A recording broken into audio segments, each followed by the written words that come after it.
twereke inzira zawe dore u Rwanda mu maboko yawe twigishe twereke inzira zawe rubyiruko turi mu maboko yawe twigishe twereke inzira zawe twese dore u Rwanda mu maboko yawe twigishe mwami twigishe twereke inzira zawe dore u Rwanda mu maboko yawe twigishe. Nitwa Karenzi Ani Belinda Ingabire, ndi umukobwa, ndi umukristo, nsengera kuri E.A.R Remera. Urugendo twakoze uyu munsi ni urugendo rudasanzwe, ni urugendo rutandukanye n'izindi ngendo zose tujya tugira, kuko ni urugendo nigiyemo ibintu byinshi. Ni urugendo nigiyemo urugendo inkotanyi zakoze zijya gutangiza urugamba rwo guhagarika Jenoside. Ni urugendo rutari rworoshye, ni urugendo nigiyemo ibintu byinshi, nigiyemo amateka uko byatangiye, aho ingabo uburyo zagiye zifata ibice bitandukanye by'igihugu. Ni urugendo muri make rutari rworoshye ku ruhande rw'inkotanyi, ariko kandi ni urugendo rukubiyemo amateka nk'urubyiruko dukwiye kumenya. Ni urugendo rutatuma hari umuntu runaka ku ruhande ukuyobya bitewe n'uko warukurikiranye neza, kandi ruzatugirira akamaro hanze aha ngaha. Abantu batabashije kwitabira uru rugendo, nabashishikariza yuko nabo ubutaha habonetse andi mahirwe yo gusura kuri ino ngoro y'amateka y'urugamba rwo guhagarika Jenoside bazaza. Nabashishikariza kuzaza bihuse, kuko ni ibintu bifasha urubyiruko, cyane cyane urutari ruriho mbere ya Jenoside. Nk'ubu nkanjye hari ibintu byinshi namenye aho batangiriye, namenye imisozi bagiye bafata, namenye ibintu byinshi bitandukanye. Rero ni amahirwe menshi adasanzwe cyane kwitabira uru rugendo. Ino ngoro ibitse ibintu byinshi, ibitse amateka menshi, byari by'agaciro kuyitabira. Amazina nitwa Cedric, nkaba nanjye ndumwe mu bagize urubyiruko rusengera mu DR.MUNEZERO paruwasi ya Remera. Uyu munsi twafashe umugoroba nkatwe urubyiruko kandi rw'abanyarwanda kugira ngo dukore umugoroba twibuke. Twageze hano ku ngoro yo guhagarika Jenoside. Ni byinshi twigiyemo mu mateka. Buri gihe cyose aba ari igice kimwe cyiza n'ikindi kibi, ariko ibyo hari ni byinshi byiza twakigiramo. Kimwe cyo uko tw'abanyarwanda twabonye ibyabaye byaturutse ku rwango ruri hagati y'abanyarwanda, ubwoko bumwe buhiga abandi, ariho hanavuyemo Jenoside. Icyiza kiba ari uko ari uruhande rumwe rwashyizemo imbaraga n'umutima kugira ngo ruhagarike. Rero nanjye ubwanjye icyo nakuyemo ku giti cyanjye ni ukugira ngo aho ndi hose maranire ubunyarwanda, kandi maranire ko twe igihugu cyacu cy'abanyarwanda tuba mu mahoro. Murakoze. Amazina yanjye ni Keza Shamabera, nkaba ndi umwe mu rubyiruko rusengera muri Anglican paruwasi ya Remera. Urugendo rwo gusura ingoro y'amateka twakoze nyine uyu munsi rwatwigishije, rwatweretse ukuntu Jenoside yateguwe n'ukuntu u Rwanda rwabohowe. Twigiyemo byinshi nyine nkatwe nk'abanyarwanda, ko tugomba nyine gufatanya kugira ngo u Rwanda rutazongera gusubira mu minsi mibi nk'iyabaye. Hari ibimenyetso byinshi bitugaragariza ko Jenoside yabaye, yaba inzibutso zitandukanye zigiye ziri mu gihugu, yaba n'ibigiye byandikwa mu bitabo bitandukanye, yaba n'ibinyamakuru. Icyo ni kimwe cyerekana ko Jenoside yabayeho. Rero nkatwe nk'urubyiruko dukoresha imbuga nkoranyambaga, tugomba kugenda twerekana umunsi ku wundi ko icyo kintu cyabayeho, kandi iyo tubashije kukimenya tugerageza uburyo natwe u Rwanda rw'ejo tubasha kukirwana kugira kitazongera kubaho. Kera ko ni ikintu cyagiye gitegurwa, rero hatabayeho kwiga kandi ngo abantu ibyo bizashire mu bikorwa babashe guharanira ko abantu b'amahoro byakongera bikaba. Niyo mpamvu icyo kintu gikwiye ko tujya tugaragaza ibyo bimenyetso bigaragaza ko byabaye koko. Jenoside yarabaye, jenoside yarateguwe, jenoside yahekuye u Rwanda, jenoside yahekuye abanyarwanda, jenoside yasize intimba, isiga ibikomere mu mitima ndetse no ku mibiri y'abantu. Ababyeyi hanze aha, yaba abarokotse jenoside, yaba abatarayirokotse, yaba urubyiruko rwavutse nyuma ya jenoside, rukwiye gusaba ababyeyi babo kubasobanurira amateka uko yarari, amateka uko yabaye, apana ibintu tujye twumva hirya no hino. Mu minsi 100 yo kwibuka ni ukongera gukomeza abagizweho ingaruka bose na jenoside. Muri igihe ntabwo ari igihe kiba cyoroshye, ariko bakomeye kandi duharanira ko ibyabaye bitazongera kuba. Murakoze. Nitwa Karanganwa Frederic, nkaba ndi umuyobozi w'urubyiruko muri paruwasi ya Remera. Tukaba twaje gusura ingoro y'urugamba rw'amateka kugira ngo tubashe kumenya ese ni ibiki byabaye, byagenze bite, kuko nubwo turi urubyiruko ariko harimo benshi batarabimenya, harimo benshi batarasobanukirwa ku rugamba rwo kubohora igihugu byagenze, kandi ni ingenzi cyane ku bantu bakiri urubyiruko kuko nibo Rwanda rw'ejo hazaza.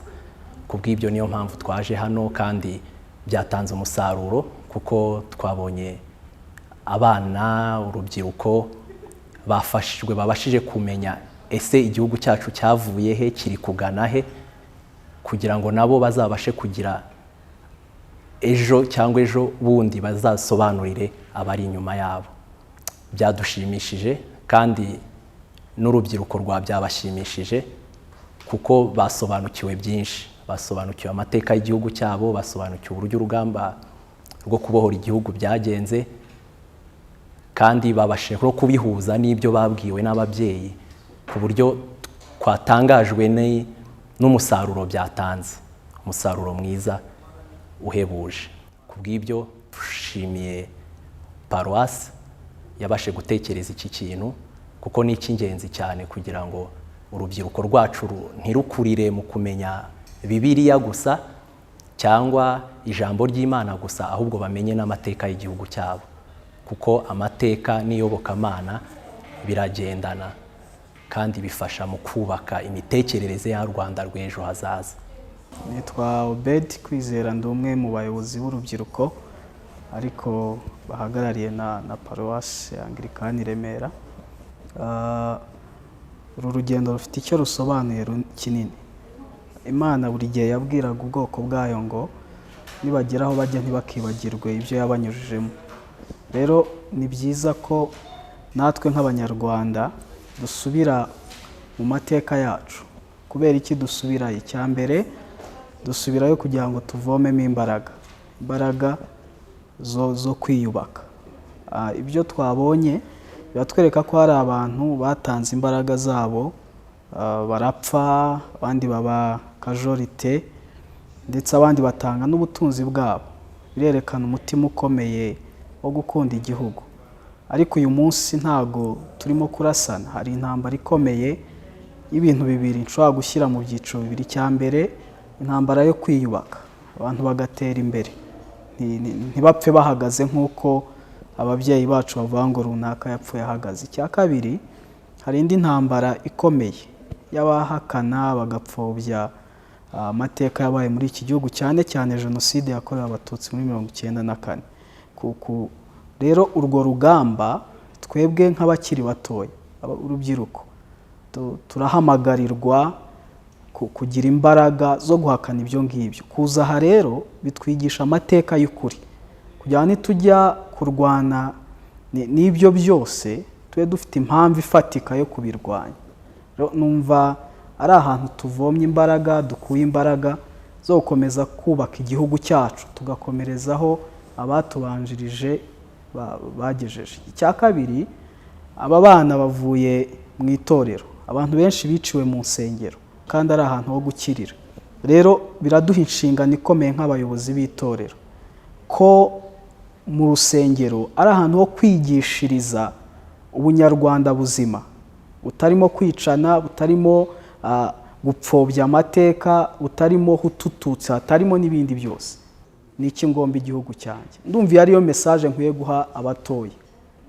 Kumara igihe kinini wibaza ngo nuwuhe musanzu nkwiriye guha igihugu cyanjye, aho guha twibaza ngo igihugu kitumariye iki, kuko icyo byatumariye turakibona, twakize hano. Iyi gahunda yateguwe n'urubyiruko,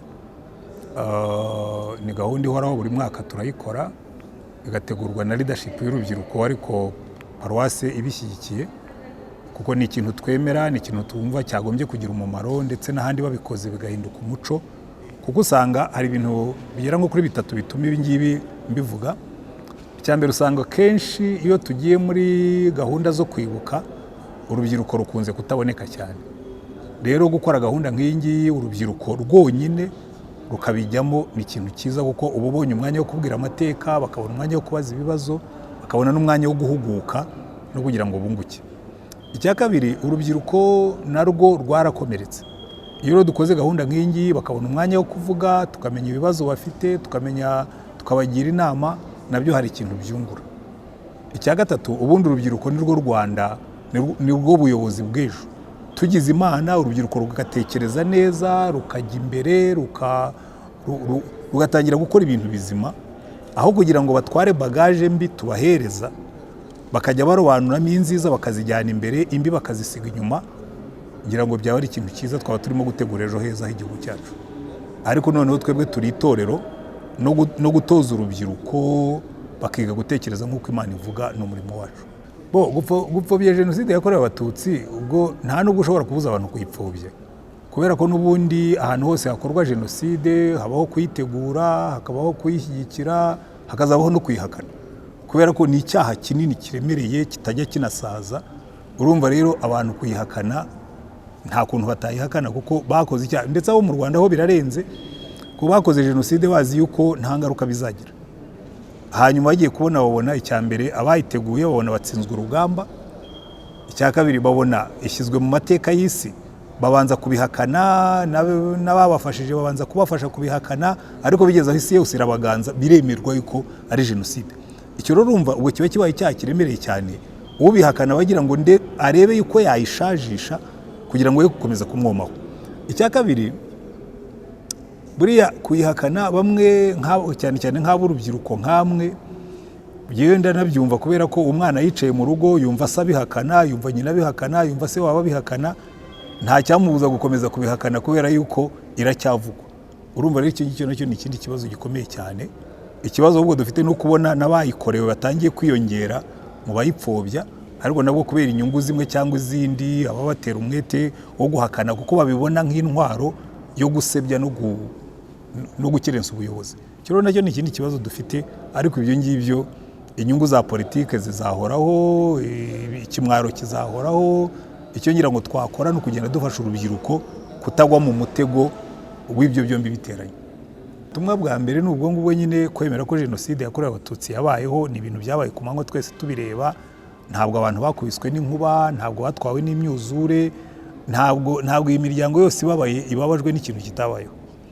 Ibyo rero ngira ngo ni ikintu twagombye kwemera. Gusa abantu bamwe baravuga ati ariko ntabwo muvuga, abapfobya benshi bashaka ko habaho ikintu cyitwa double Jenoside, kavuga ati ariko hari n'abahutu bapfuye, kuko hariho abahutu bapfuye, kuko ikintu gikozwe kigakorwa kikabamo intambara, abantu barapfa kubera impamvu zitandukanye, amasasu araza abantu bagapfa, abantu bagiye muri Kongo barapfa, yewe hariho n'abahaniwe yuko bihoreye, nta nubwo leta y'u Rwanda ijya ibihakana, ariko ntabwo yari porogaramu yashyizweho ngo porogaramu ya leta ngo mugende mwica abantu, ndetse iyo leta ibyemera ikavuga ati ni mwica abantu baba barashize. Rero ngira ngo hari ikintu tugomba guhora iteka ryose twibutsa abantu, twabwira ngo mujye mwibuka yuko u Rwanda rwaguyemo Abanyarwanda, rubohozwa n'Abanyarwanda, ntabwo babohojwe n'abamarayika. So ntabwo ari ibintu tugomba kujya tujya aho ngaho ngo tugerageze gukora ekiliburisme, turinganize, tugire dute. Ibyo rero ubutumwa twaha Abanyarwanda ni ukuvuga ngo reka amateka yacu tuyakire, namba tubabarirane nk'uko twababariye abakoze jenoside yakorewe abatutsi, tubabarirane noneho urubyiruko mwebwe mudafite n'icyo mupfa mubabarirane mwe guterana amabuye, hanyuma niturangiza tugambirire kubaka u Rwanda rutazabamo ibyo twabonye. Ngira ngo ubwo nibwo butumwa natanga, ariko cyane cyane nkatwe b'abakristo twongereho no gusenga, twongereho no kubwiriza, twongereho no guhinduka, kuko n'Imana nibyo idusaba.